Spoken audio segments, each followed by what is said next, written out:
was a famous misquote by a senior executive of a company made in 1943 and 44, that the world at maximum will need 5 computers. That was the statement in 1943 and 44. From that day to now, we have come a long way. Nobody has ever imagined that computers will take over the world literally. Today, everyone looks at Silicon Valley, the breeding ground of new technologies and companies. But I will tell you this, mark my words, with the talent that we have, coming from this stage, and the mathematical and logical abilities of our students, and the penetration of Andhra Pradesh in the IT industry, the day when the Silicon Valley looks up to Hyderabad is not out of reach. That's only possible with all of you. We know that institutes like MIT incubate about 200 new technology companies every year. Our government is looking to promote institutes of higher learning and active research.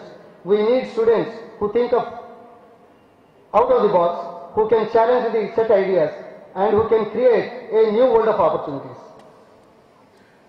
The Alan Turings and Srinivasa Ramanujans, we will, as the government ensures that such an environment is there for them to thrive.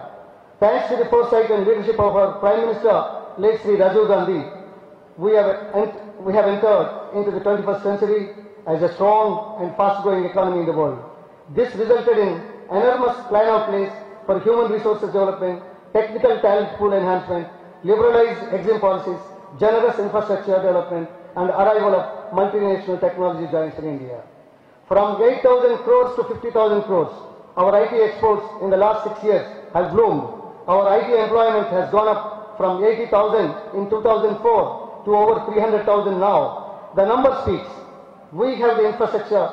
Someone asked me before this meeting, so when are we going to reach Bangalore in terms of services and exports? I told him, I'm not thinking about Bangalore. Why should I think about Bangalore? Enough of that. I want Silicon Valley to think about Hyderabad. That is where we want to be. We want to see. IT contributes a significant amount to India's foreign exchange reserves. Today, a large percentage of our exports are contributed through software exports. Most of these are coming from the IT services. The industry at large has to look at moving up the value chain. A Microsoft or an Apple or an Oracle should be conceived and developed in Hyderabad or in India. India definitely has the early mover advantage in information technology. In fact, IT in today's world can be termed as Indian talent. IT, I consider as an Indian talent. The global IT market is about 1.2 trillion and the Indian IT exports are just less than 100 billion. So there is a lot of scope for growth, and if you look at the reality, barely 10% of the virtualization and automation levels are reached. You can clearly see that this is where the future is.